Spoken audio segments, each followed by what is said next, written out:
Ho, ho, ho. My name is not Brian Riddle. Ho, ho, ho. No, it's not. My name is Dino V. Hello. Merry Christmas. Joyeux Noël. Feliz Navidad. Buon Natale. This is Dino V reporting on the latest concerts I've just been to in Manchester. That's 6 down, because I've done 2 in Paris, 2 in Madrid, and 2 in Super Manchester in the UK, and Liverpool at London's to come.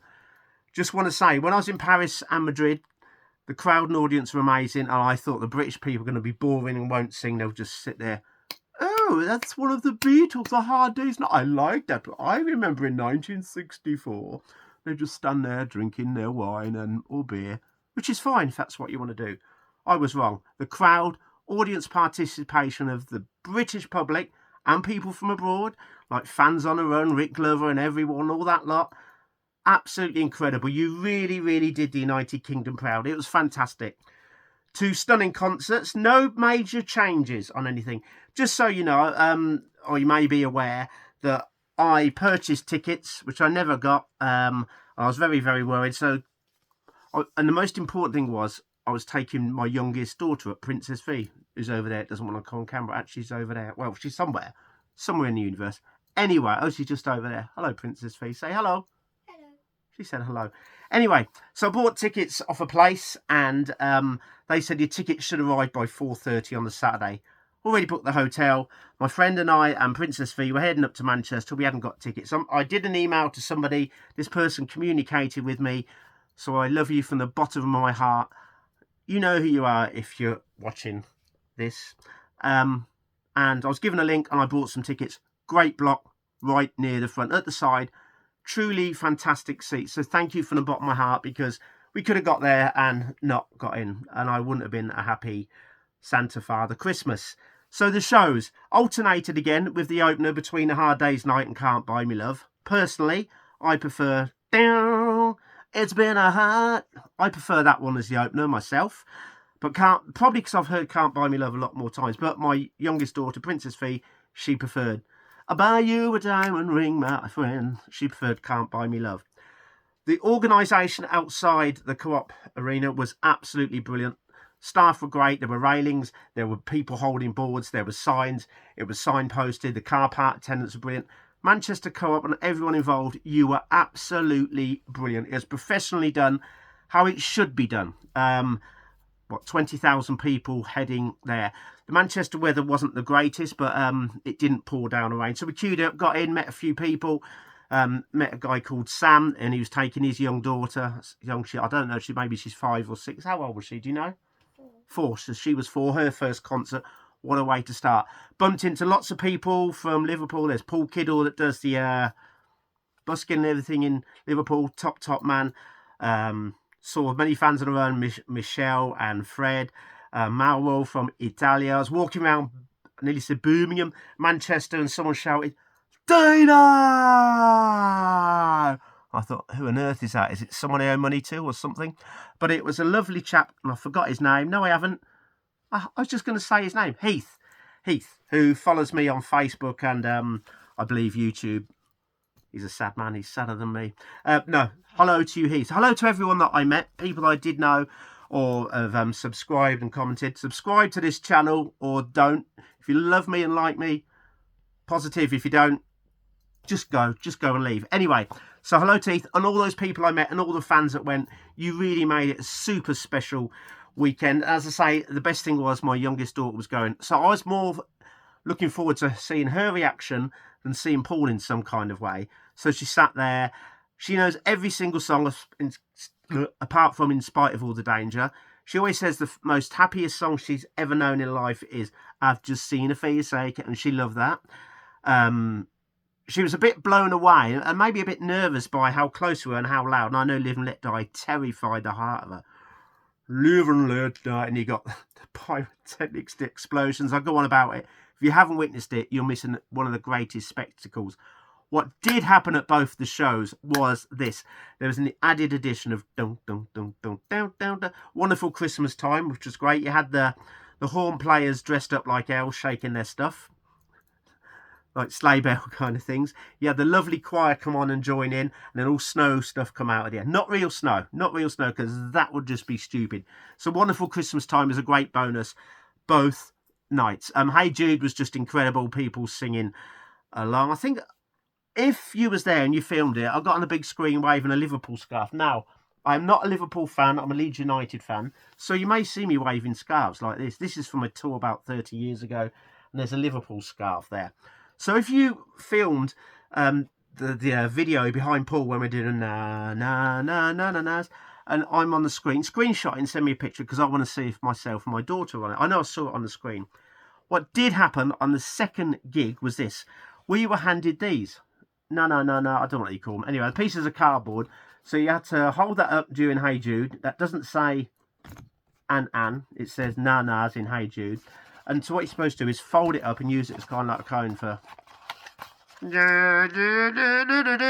So that's what you do. But on the other side, most importantly, to me, was hearts that you held up for Now and Then, where Paul's singing the beautiful song, and in my opinion, one of the greatest ever Beatles songs made. And so hold the hearts up. Paul got a bit choked at that when people held them. He wasn't expecting it, and it was lovely to see. Who knows what's going to happen in London? Well, I think in London that we'll be on stage, and I think that's my thoughts. I'll keep to myself. What do you think? Like and comment below. Yes, Princess V, you're obviously standing there wanting to say something. What do you want to say? Say it loud. Paul was very surprised by the hearts at Now and Then. He was. He was very surprised by the hearts of Now and Then. What was your favourite bit? Project your voice. Shout loud. What was your favourite bit? Hey Jude. Why was it Hey Jude? Why is Hey Jude your favourite? No reason. I just liked it. Yeah, it's well. Did you know it's your dad's favourite ever song? Yes. Isn't it, Dino? It is. It's my favourite ever song. Still no coming up. I know a few people that went to the sound checks and said the sound checks was absolutely fantastic. Seating was good. Everything was good inside. Sound was brilliant. No surprises on the songs. Oh, one bit on the first night, what Paul did, he talks. He's got a lot of his stories back that he used to speak about Blackbird, about rights, about segregation back when the Beatles were performing in the 60s. Being for the benefit of Mr. Kite, I know my youngest daughter loved With All the Lasers.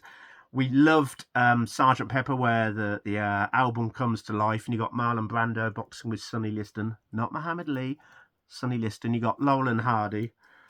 Ollie Hardy should have had more sense. The horn section went and stood off, if you're looking at the stage, to the left again. They're doing a bit letting go.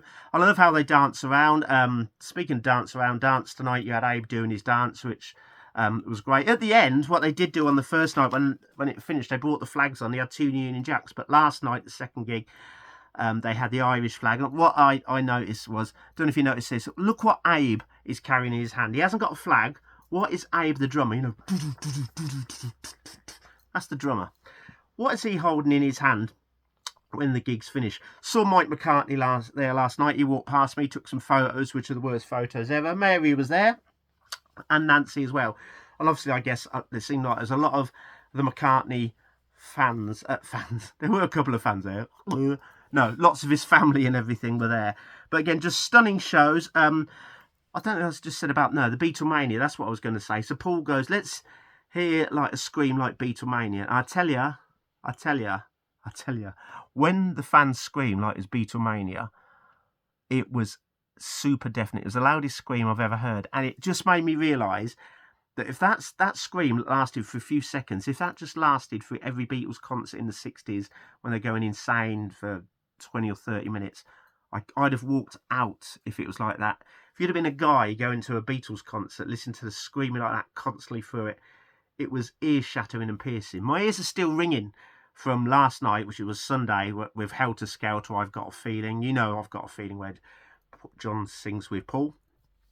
Helter Skelter's deafening, and it goes into Golden Slumbers to finish the end. But my point being, those Beatlemania screams, it's the loudest thing I've ever heard. No wonder the Beatles got sick of playing if they couldn't hear themselves and that screaming. What was the point in going just to scream? Now, don't get me wrong, we're singing along. I've got various YouTube videos. Well, you know that because you're watching this, you sad people. But I forgot what I was saying now. So my YouTube videos, I forgot what... Lost my train of thought. Sorry, you're standing there. You have something to say. What do you have to say? Got something to say?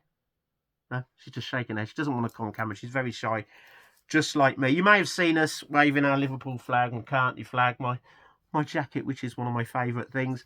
What else have I got to say? Just fantastic. And the crowd participation is so important with the phones during Let It Be. Obladi, which I've never been a fan of and usually skip it on the right. I'm not going to skip it anymore. I enjoyed Obladi. Let Me Roll It is just brilliant. You're supposed to that. Let me roll it to you. Jet. Woo! Mate, Jet was just mind-blowing, as was Got to Get You Into My Life. Getting Better, great video for that, and I love Getting Better, the track. Let's go on. What if it rained? We didn't care. I can't do all the things. I still love that song. A lot of people don't kind of like it. You can see that. They go to the toilet or get a drink or two. I absolutely adore that. Dance Tonight was brilliant. There's so many songs to cover and go through. I even love Love Me Do. I think Love Me Do, done by Paul and the band, is better than the single version. I love Love Me Do. That's quite cool. No long tracks that aren't in it, songs that aren't in it, you may know, which I'd love to hear. Long and Winding Road, Sing the Changes, coming out. And I've said this before, I wouldn't care if Paul dropped all the Beatles songs. Yeah, I know. I am a Beatles fan. But if you read Record Collector last year, as a feature on Paul McCartney, you'll know that I was a fan of Paul McCartney before I was a fan of the Beatles. I didn't know who the Beatles were. I knew those little scarab beetles that you had. That's a scarab beetle in Egypt station. So yeah, actually I like Despite Repeated Warnings. Yeah, I wouldn't care if Paul dropped all the Beatles songs apart from Hey Jude and just did solo stuff and threw in a lot of 80s stuff like Wanderlust or Tug of War, or The Pound Is Sinking, or Through Our Love, or Pipes of Peace, or even Say or My Brave Face, or from the 70s, Girls' School. I say it many, many times, but the setlist, I guess, isn't going to change. Who knows? Maybe in London might get a setlist change. But wonderful Christmas time was had, and it was wonderful. It was truly brilliant. I've never got anything bad to say about the show. I can't think of anything. And the stewards and that was so meticulous and brilliantly organised, real professional organisation.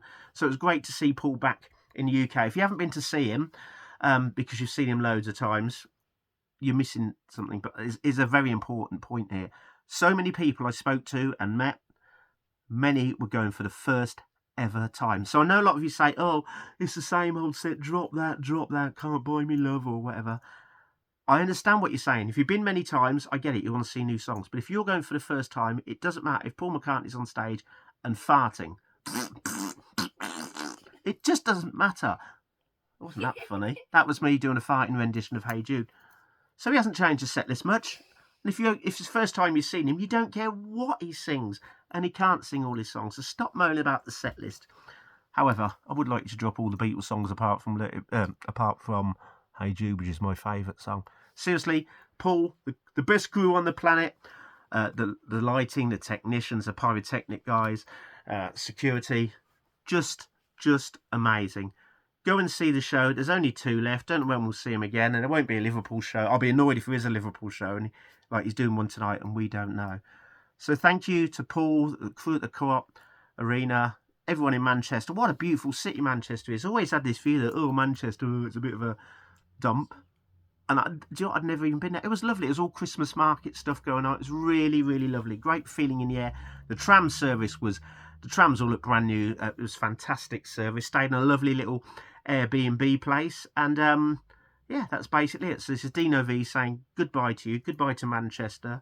I'd say goodbye to love. Sorry, that's a Carpenter song. It's nice to meet you all. Like, comment, subscribe. I've got Facebook channels. I hope you get tickets. And this is Dino V and Princess V over there. It doesn't want to come on. Do you want to say anything, Princess V? If you go to the London one, sing along. Yeah, if you go to the London one, sing along. You better sing. You better sing. You better be dancing. You better be crying, holding your arms up, clapping your hands, stomping your feet. There was one guy not far from us. He just virtually didn't stop dancing. Actually, ballroom dancing, that'd be a good one to do. A guy near us, he was just, I don't know what he was on, but he was in the zone. He was totally in the zone. So well done, people that went to see Paul in the band in Manchester. It was fantastic. The band were fantastic. Have a wonderful Christmas time. Voice is going. I need some sleep. Adios. Ciao. Merry Christmas. It's Christmas. That's the wrong song. Ciao from Dino and Princess V over there. Say ciao, Princess V. Goodbye. Goodbye. Goodbye.